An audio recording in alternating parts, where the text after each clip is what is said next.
বর্তমানে এই ফরমালিনের যুগে ফ্রেশ কিছু পাওয়াটাই দুর্লভ, বাট লাকিলি এবছর আমার শ্বশুর তার জমিতে ভুট্টার আবাদ করান, আর আমাদেরও একটা সুযোগ হয়ে যায় ভুট্টার জমি পরিদর্শন করার। আমার শ্বশুর অনেকদিন ধরে বলছিলেন তার ভুট্টার জমিটা দেখে আসতে, তো আমি আমার হাজবেন্ড বেরিয়ে পড়লাম ভুট্টার জমি ঘুরতে। ও তো জমিটা। আসসালামু আলাইকুম ভিউয়ার্স, আমি Zeima Hossain Jisha. Welcome to my channel Zeima story. সত্যি বলতে আমাদের গ্রামে খুব একটা বেশি আসা হয় না, তবুও গ্রামের সবুজ শ্যামল আবহাওয়া এবং এই মেঠো পথ ধরে হাঁটতে খুব ভালো লাগে আমাদের। লাইফের ফার্স্ট আমি ভুট্টা তুলতে আসি। ভুট্টার জমি দেখে আমার অনেক ভয় করতেছিল, কারণ আমি একটু ভূত দেখে ভয় পাই। এরকম জমির মধ্যে আমার ধারণা একটু ভূত থাকে।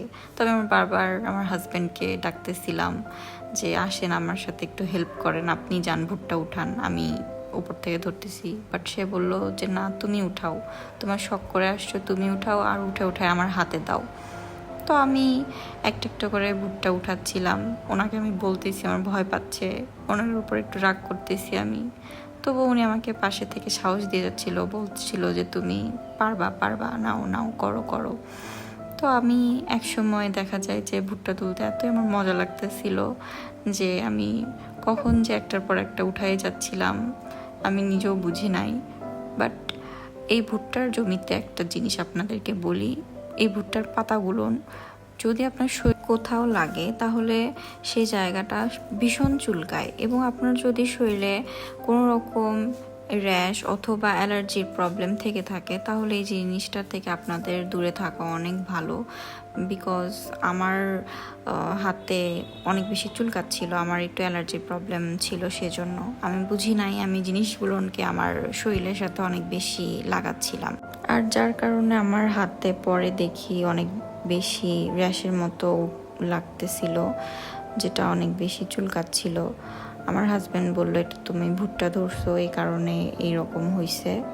আমার হাজব্যান্ড আমার জন্য একটা ভুট্টা নিজে থেকে উঠে নিল, নিয়ে বলতেছে এটা তোমার। নিয়ে ব্যাগে করে আমরা চলে যাচ্ছি আমাদের বাসার দিকে। প্রচণ্ড রোদ ছিল, যদিও আজকে ভোরবেলা ছোট করে একটা কালবৈশাখীর ঝড় নাড়া দিছে, তবু আজকে অনেক গরম। আমি আমার হাজব্যান্ড তাড়াহুড়ো করে বাসায় যাচ্ছিলাম, কারণ আজকে আমার বাবার বাসায় যাওয়ার কথা। আরও তাড়াহুড়ো করে ব্যাগটা গুছায় আমরা সিএনজিতে উঠে পড়লাম। পিকুকে আজকে প্রথম সিএনজিতে করে খাঁচাই করে নিয়ে যাচ্ছি, ও তো ভয়ে অস্থির। হাসান ওকে সিএনজি থেকে ওর জন্য তাড়াহুড়ো করে নামাই দিল, বললো তুমি ওকে একটু ধরো। পিকু বাসায় পৌঁছে গেছে, আর কোনো ভয় নেই ওর। বাসায় পৌঁছে দেখি আমার ভাই পড়াশোনা করতে করতে উল্টে পড়ে আছে। ওর এসএসসি পরীক্ষা, সবাই ওর জন্য দোয়া করবেন।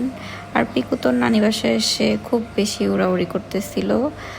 আম্মু এদিকে আমার আর হাসানের জন্য পাস্তা রান্না করছে, আমি পাস্তাগুলো সবাইকে সার্ভ করতেছিলাম।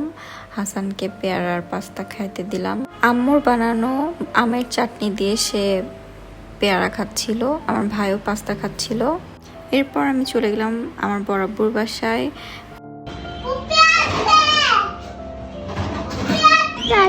কোথায় যাব? এইটা ফুটকা ফুচকা। ওইটা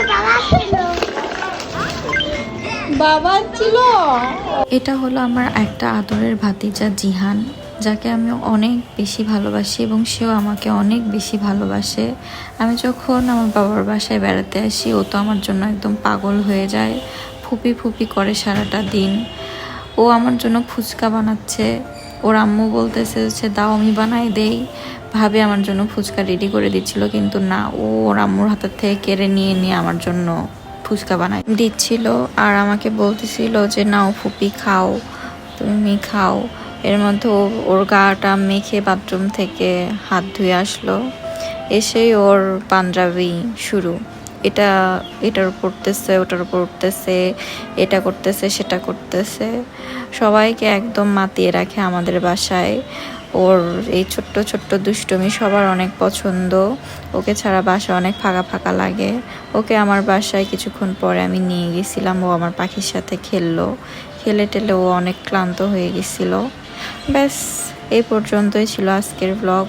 দেখা হবে নেক্সট ভিডিওতে, সবাই দোয়া করবেন।